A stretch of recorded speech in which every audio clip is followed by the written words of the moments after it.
Hello and welcome. The show is Keeping Connected with Trevor Crow After Hours. Tonight we're at the Fairfield Theatre Company and we're asking interesting, thorny relationship questions.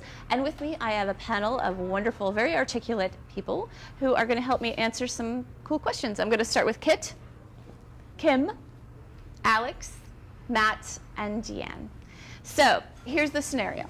You're embarking on what looks like a promising relationship, kind of a new, exciting one, and your partner is praising all your many fabulous attributes, and it feels really, really good, and playfully asks you one day, little pillow talk, what's your worst trait? Kit? There's a list. I'd have to pull out under the pillow. There'd have to be this whole long list that would come out. What's my worst trait? Worst trait. What would you want to share with your partner? Like, beware? I think, yeah, don't panic, which is what I wear on my Oh, head. I like that. Don't panic. Don't panic because I come in attack mode. I think my worst trait is that when I fight dirty. You have the warrior gene. Physically? Well, I could if need be. I did throw a computer at my husband once. Yes, and then Wow. he stepped on it. What was on the computer? What did the computer do? It was used as a weapon. Did you hit him? Kids, so you come out fighting really hard. You're a warrior. Yeah, When you get under fight threat, dirty, you yeah. come out like, got it. How about Kim? I'd probably say that I'm a little judgmental, at least I used to be. I'm getting better. So I share that with you. yeah, I'm learning how to look at things from other people's perspectives. But I would say that's probably still something I'm working You're on. working on that one. Yeah. Alex? I'm extremely playful. I really too playful. I like try and feed you my boogers and stuff. Oh! This is not a good idea. What is not a good idea? Try that at home. Well, I mean, like, you can. I mean, but I don't know. Like, I like doing this thing with my girlfriend currently, just like holding under the covers of my fart. So That's a Dutch oven, right? This Yeah. is not good for a long-term All right. relationship. Oh, Lord. except for mom. You're not long for this It relationship. doesn't stop. I don't know. But I have a lot Deanne, of great traits that make up for we'll have to go to the great traits, but I'm sort of processing the fart part. But Deanne, I definitely like to be in control, and I'm a pretty darn good detective, which can be a good thing and a bad thing for myself. So I would let him know. what does that mean, being a good detective? You know, I believe in karma. So if you put out a good positive energy, you're gonna get that right back to you. And I just find out everything that happens to me. So I believe in that as a good thing, because then I can move forward with my life and not look back. So if he does something detrimental to the relationship Oh, I'll or to know. you, you will I'll know. know. You've got it. You've got the energy. Got it. And he knows I will know. So you have that trait. Sniff it out. Matt, how about you? It makes my wife crazy, but when I want to learn something, I will not stop until I know everything there is to know about it. 24/7, do my research, and she's like, leave it alone. You don't need to know everything. That's awesome. To the point that people actually say, well, I'm not really going to tell you everything that's going to happen right now because you'll do so much research on it that you'll know everything and be asking me a million questions on it. It makes her insane about me. Interesting, though, because then you know all this stuff, and she could come to you and say, well, what about, I don't know, whatever subject it is that you're checking out. Oh, I'm the greatest litigator in the world, according to my wife. I'll argue anything. And I will be like, so, you should see me with my 16-year-old son. Oh, really? So this is where we're going with this. So, and I So actually sounds work like his you way two around. share similar traits. She's the Oh, detective, yeah. and The maybe detective. you're the... We have the investigator and the attorney right here. I get it.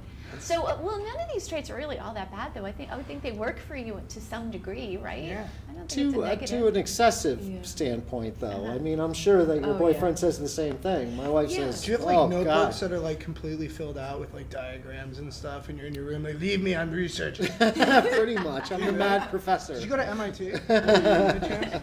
But if you say this to a person that you're just meeting. You want to be careful about what bad trait you're sharing, right? Because they'll be like, oh nobody yeah. that you just meet receives that as being a bad thing.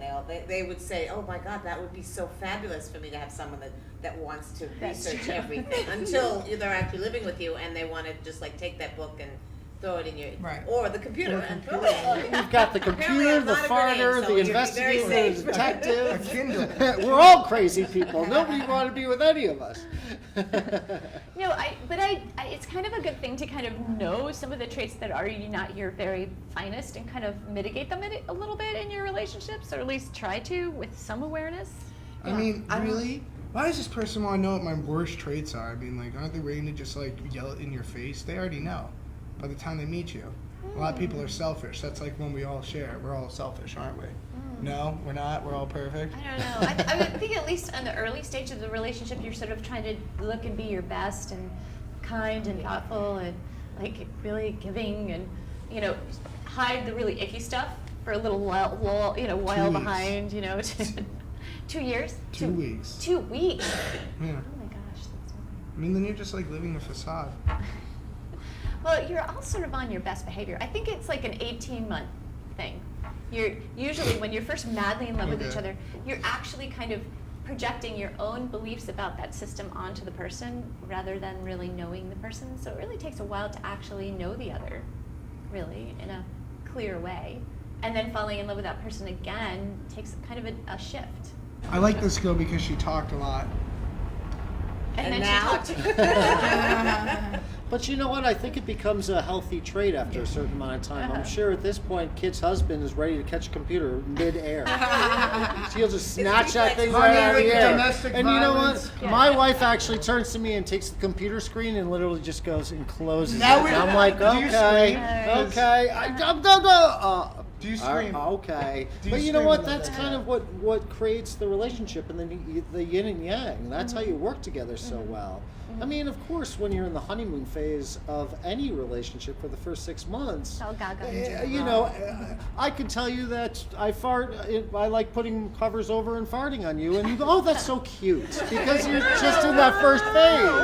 I can tell you Afterwards, right now. but you know what? After 18 months, as you said, dying to you have see pink eye, him they're pulling the just covers rotting in the over, and you're inside. like, I'm not doing- stop. No, that's not going to happen. I think some of the best relationships are made on the premise of loving each other for everything you have, and no matter what and how disgusting it is, and no matter how choked up you are, and all of it, it's a really great thing to just love each other, right, guys? Just love each other so much. There's just so much love in this room. I do think that yes, hopefully you fall in love with a partner that really adores those things about you that are very positive and supportive.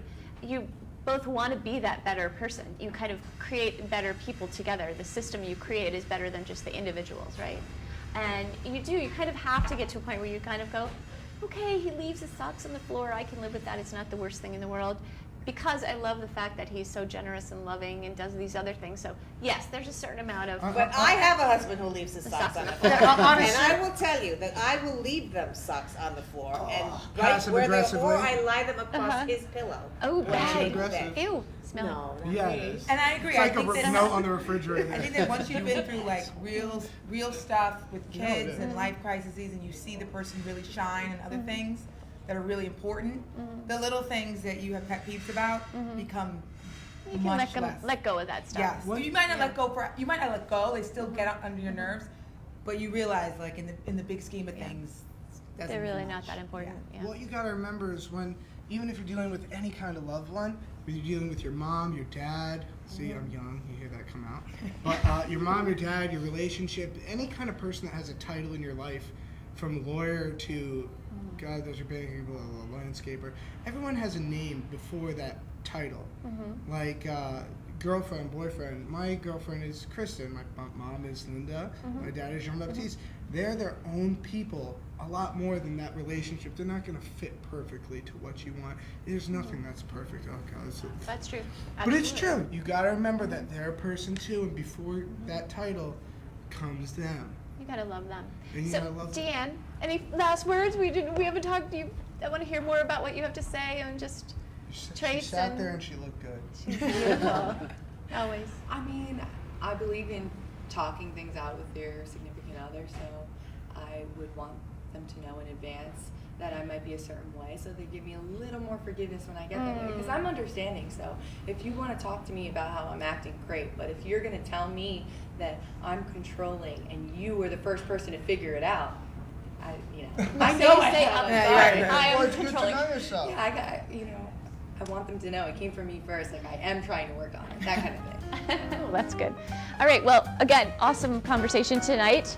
And this one was about what are your worst traits and when do you tell your partner that hopefully you don't sweat, the small stuff and it turns out okay and you love each other for who you are really deeply. So thank you for watching. This show is Keeping Connected with Trevor Crow. We want you to subscribe to our YouTube channel, so find us and also like us on Facebook.